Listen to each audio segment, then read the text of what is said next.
الشيطان الرجيم بسم الله الرحمن الرحيم إن الحمد لله نحمده ونستعينه ونستغفره ونستهديه ونعوذ بالله من شرور أنفسنا ومن سيئات أعمالنا من يهده الله فهو المهتدي ومن يضلل فلن تجد له وليا مرشدا وأشهد أن لا إله إلا الله وحده لا شريك له وأشهد أن سيدنا وحبيبنا محمدا عبده ورسوله اللهم صل وسلم وبارك عليه وعلى آله وصحبه أجمعين أما بعد السلام عليكم ورحمة الله وبركاته. La khutbah d'aujourd'hui va concerner, Inch'Allah, l'objectif final du jeûne du mois de Ramadan, c'est d'atteindre la piété et la crainte révérentielle d'Allah subhanahu wa ta'ala. Le mois de Ramadan est une énorme chance pour se réconcilier avec Allah. Celui qui ne saisit pas cette chance, pour qu'Allah lui efface ses péchés, est vraiment un perdant. D'ailleurs, le prophète sallallahu alayhi wa sallam nous le dit. Un jour, il dit sallallahu alayhi wa sallam, l'ange Gabriel est venu me voir, me dire, ô Muhammad, quiconque trouve l'un de ses parents vivant, puis meurt et rentre en enfer, qu'Allah l'éloigne, qu'Allah soit le maudit. Donc Allah l'éloigne, cette personne qui trouve ses parents, les deux ou l'un de ses parents vivants, sans en profiter pour rentrer au paradis. C'est-à-dire que l'obéissance aux parents nous fait rentrer au paradis. J'ai dit Amin. Donc ça, Jibril fait l'invocation et le prophète sallallahu alayhi wa sallam dit Amin. Jibril continue, alayhi salam, ô Muhammad, quiconque passe le mois de Ramadan sans que ses péchés lui soient pardonnés, puis meurt et rentre en enfer, qu'Allah l'éloigne. Dit Amin. Et le prophète sallallahu alayhi wa sallam dit Amin. Ô Muhammad, celui qui ton nom est prononcé devant lui, sans te saluer, sans dire sallallahu alayhi wa sallam, meurt et rentre en enfer, qu'Allah l'éloigne, dit Amin. Et le prophète sallallahu alayhi wa sallam dit Amin. Rapporté par At-Tabarani. Donc trois choses importantes: l'obéissance aux parents, profiter du mois de Ramadan et faire les salutations du prophète sallallahu alayhi wa sallam dans ce hadith. Donc s'abstenir des plaisirs du ventre et du sexe ne représente pas à eux seuls, ne représente que la forme et non pas la finalité du jeûne. S'abstenir de manger et de boire, c'est la forme, il faut le faire, c'est obligatoire, mais il faut aller au-delà de cette abstinence. La finalité du jeûne, c'est d'atteindre la piété. Allah subhanahu wa ta'ala nous le dit clairement. Pourquoi il nous a prescrit le jeûne? Il dit, subhanahu wa ta'ala, ô les croyants, on vous a prescrit as-siyam comme on l'a prescrit à ceux d'avant vous, les autres générations, les autres religions. Ainsi atteindrez-vous la piété. Ainsi, avec le jeûne, vous allez pouvoir atteindre un degré avancé de piété et de crainte d'Allah subhanahu wa ta'ala. Donc l'objectif et la finalité du jeûne, c'est d'atteindre la piété ou la crainte révérentielle. Le prophète sallallahu alayhi wa sallam nous dit, il nous montre exactement que la faim et la soif ne sont pas les objectifs. D'ailleurs, il y aura parmi les jeûneurs des gens qui n'auront rien, aucune récompense de leur jeûne. Ils ont fait juste l'obligation, mais il n'y a pas de récompense. Le prophète sallallahu alayhi wa sallam le dit dans un hadith rapporté par Ibn Majah. Il dit sallallahu alayhi wa sallam, il y en a qui n'auront de leur jeûne que la faim et la soif, et de leur prière nocturne que la veille. Ils font la prière nocturne mais sans concentration, par ostentation. Ils jeûnent sans respecter les règles du jeûne. Donc ils ont de leur jeûne que la faim et la soif. Il ne faut pas que notre jeûne soit limité à ne pas manger et à ne pas boire, mais il faut qu'il aille au-delà. C'est une école pour avoir un bon comportement, pour cheminer vers Allah subhanahu wa ta'ala, pour corriger ses erreurs et se repentir sincèrement à Allah subhanahu wa ta'ala. La taqwa dont il s'agit, consiste à aimer Dieu, à aimer son messager sallallahu alayhi wa sallam, à obéir à leurs ordres, d'être respectueux de leurs injonctions, de leurs ordres, et de ne pas transgresser les limites qu'Allah nous a fixées subhanahu wa ta'ala. Allah nous a fixé des limites, il ne faut pas aller au-delà de ces limites.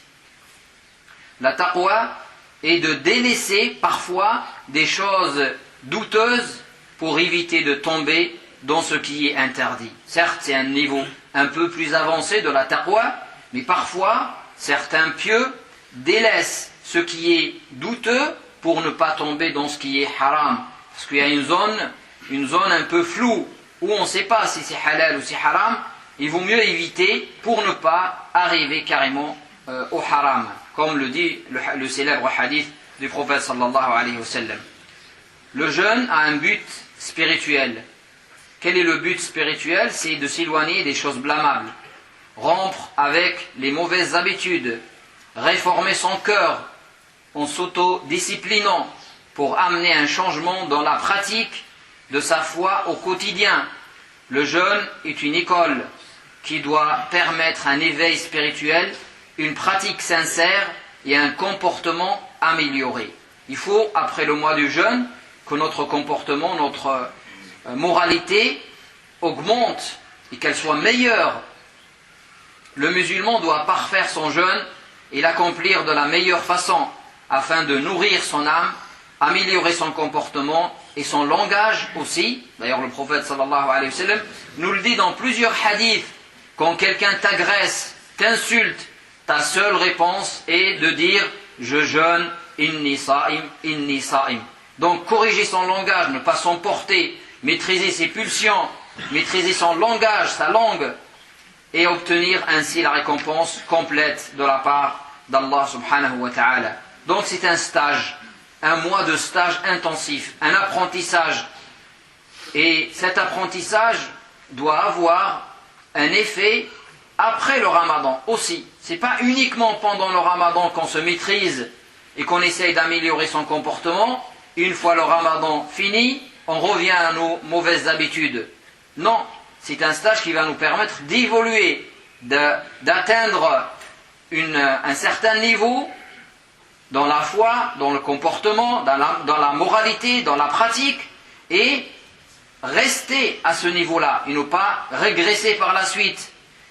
Chacun à son niveau, bien sûr, on augmente, on évolue, chacun selon son rythme, mais quand on arrive à un niveau, il ne faut pas régresser et revenir derrière après, revenir à ses mauvaises habitudes. Le ramadan, c'est un tremplin pour la suite, incha'Allah. Par exemple, au niveau de ce que Allah subhanahu wa ta'ala nous demande, c'est de préserver son regard de tout haram. Et ça, c'est demandé toute l'année. C'est pas uniquement pendant le mois de Ramadan. Allah nous dit, dans Sourate An-Nur, invite les croyants à baisser pudiquement une partie de leur regard et à se préserver de toute souillure charnelle. Donc, baisser le regard quand il s'agit d'un haram, ne pas regarder quelque chose qui est interdite. Allah nous dit, cela contribuera à les rendre plus purs, car Dieu est si bien informé de tous leurs actes, subhanahu wa ta'ala. Invite également les croyantes à baisser pudiquement une partie de leur regard, à préserver leur vertu, à ne faire paraître de leur charme que ceux qui ne peuvent être cachés, le visage, les mains et les pieds, à rabattre leur voile sur leur poitrine, comme le dit Allah subhanahu wa ta'ala. Donc c'est de la pudeur, le regard doit être maîtrisé, comme nous dit le verset. Pendant le mois de Ramadan, un peu plus, mais toute l'année. Préserver aussi sa langue du mensonge. Le mensonge est interdit toute l'année. Et le mensonge est encore plus interdit pendant le mois de Ramadan. On doit faire plus attention à la véracité de nos propos. Le prophète sallallahu alayhi wa sallam a dit, celui qui ne renonce pas à proférer des mensonges et à agir trompeusement, donc le fait de mentir et agir, mentir soit dans les paroles, soit dans les actes. On peut mentir dans les actes, d'accord? Allah n'a nul besoin qu'il renonce à sa nourriture et à sa boisson. C'est pas la peine de jeûner. Il faut qu'il jeûne, bien sûr. Mais c'est-à-dire le prophète sallallahu alayhi wa sallam nous dit il n'aura pas grande chose, pas de grande récompense de son jeûne. Celui qui ne renonce pas à proférer des mensonges et à agir trompeusement, Allah n'a nul besoin qu'il renonce à sa nourriture et à sa boisson. Hadith rapporté par le Bukhari. Donc évitez le mensonge, évitez tout ce qui est péché de la langue. Par exemple, la médisance, al-ghaiba. D'ailleurs, Allah subhanahu wa ta'ala décrit al-ghaiba dans le Coran comme la pire nourriture. Si tu donc si tu médire contre quelqu'un, c'est manger sa chair, c'est manger la chair de son frère. Allah nous dit, ô croyants, évitez de trop conjecturer sur les autres, car il est des conjectures qui sont de vrais péchés. Le fait de penser le mal des gens. Ne vous épiez pas, n'espionnez pas les uns les autres, ne médisez pas les uns des autres. Lequel d'entre vous voudrait manger la chair de son frère mort? Allah nous dit, la médisance, c'est comme si tu mangeais la chair de ton frère mort. C'est pas la simple nourriture. Donc c'est encore la pire nourriture. Et quand tu fais le ghaiba pendant Ramadan, c'est comme si tu avais rompu ton jeûne en mangeant la chair de ton frère mort. Non, vous en auriez horreur. Craignez donc Allah, il est indulgent et miséricordieux. Donc nous voyons que la médisance, tous les péchés de la langue, le fait de séparer les gens, de mentir pour séparer les gens, tout ça, ce qu'on appelle namima, tout ça c'est des péchés que le musulman doit laisser pendant Ramadan et en dehors du mois de Ramadan. D'une manière générale, la langue doit être utilisée pour le service d'Allah. Faire da'wa fi sabilillah, appeler les gens à suivre le chemin du prophète sallallahu alayhi wa sallam et le chemin de l'islam.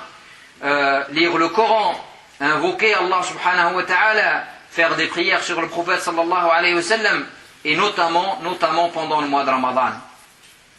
Aussi, le mois de Ramadan est une occasion de générosité et d'entraide. Le prophète sallallahu alayhi wa sallam nous le montre. Il était généreux toute l'année, mais il était exceptionnellement généreux pendant le mois de Ramadan sallallahu alayhi wa sallam.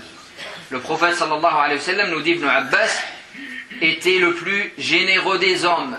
Cette générosité se manifestait pleinement durant le mois de Ramadan, lorsque l'ange Gabriel, qui venait pendant le mois de Ramadan chaque soir, pour lire le Coran et réviser le Coran avec le prophète sallallahu alayhi wa sallam. Il venait chaque soir. Et le prophète sallallahu alayhi wa sallam était très très généreux, notamment quand il rencontre Jibril alayhi salam.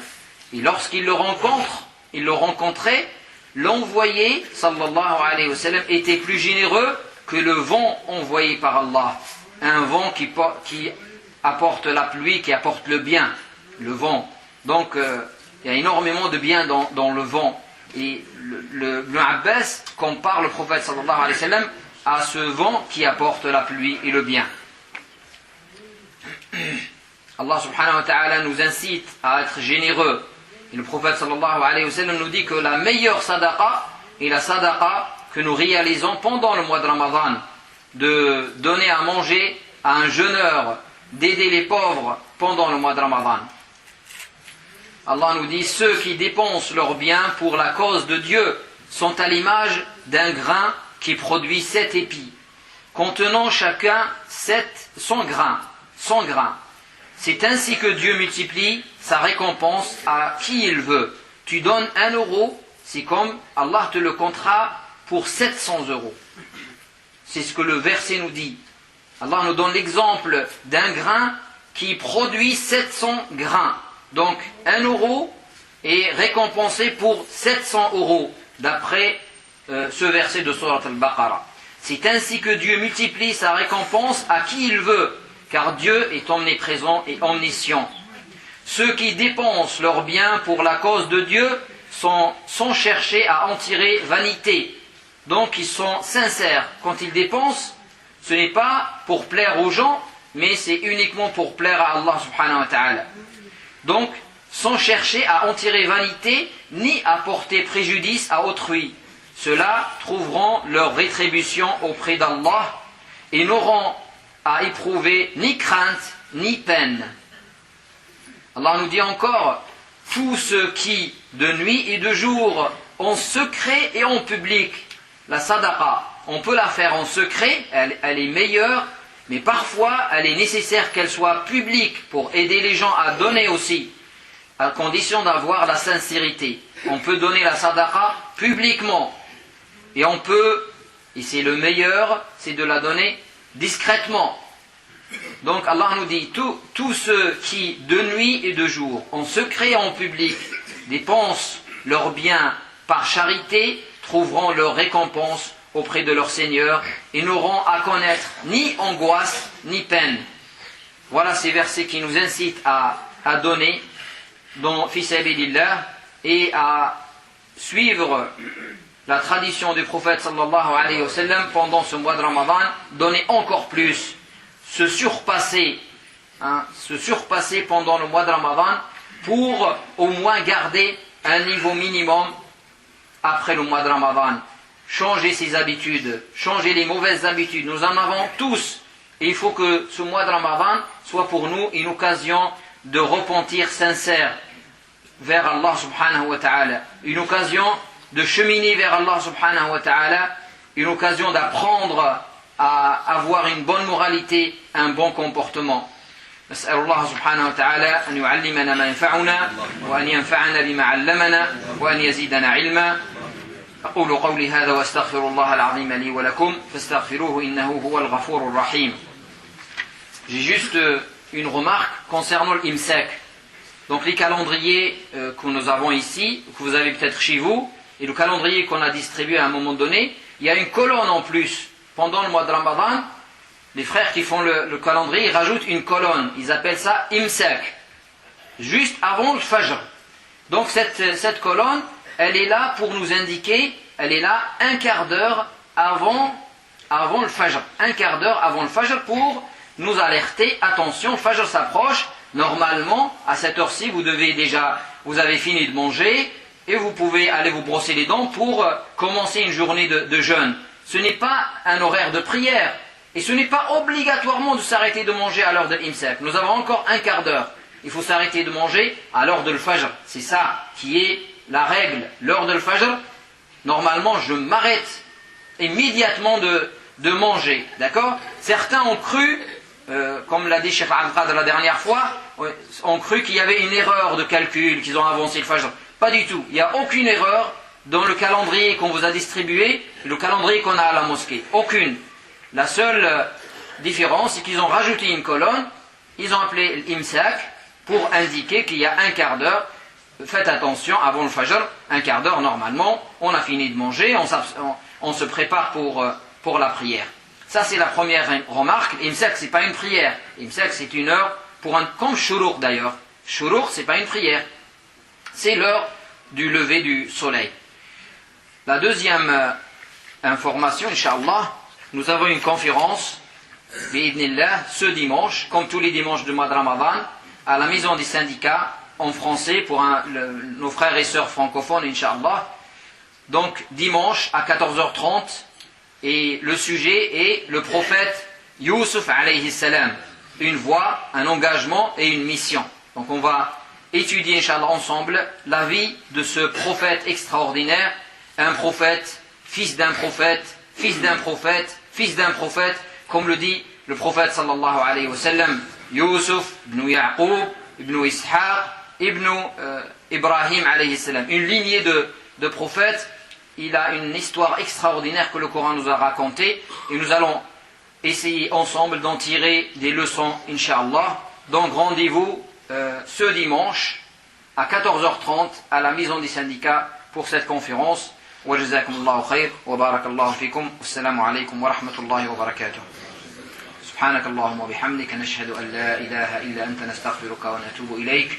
سبحانك اللهم وبحمدك نشهد أن لا إله إلا أنت نستغفرك ونتوب إليك. سبحانك اللهم وبحمدك نشهد أن لا إله إلا أنت نستغفرك ونتوب إليك. اللهم صل على سيدنا محمد عبدك ونبيك ورسولك النبي الأمي وعلى آله وصحبه وسلم تسليما عدد ما أحاط به علمك وخط به قلمك وأحصاه كتابك. وارض اللهم عن ساداتنا أبي بكر وعمر وعثمان وعلي وعن الصحابة أجمعين وعن التابعين وتابعيهم بإحسان إلى يوم الدين. سبحان ربك رب العزة عما يصفون وسلام على المرسلين والحمد لله رب العالمين.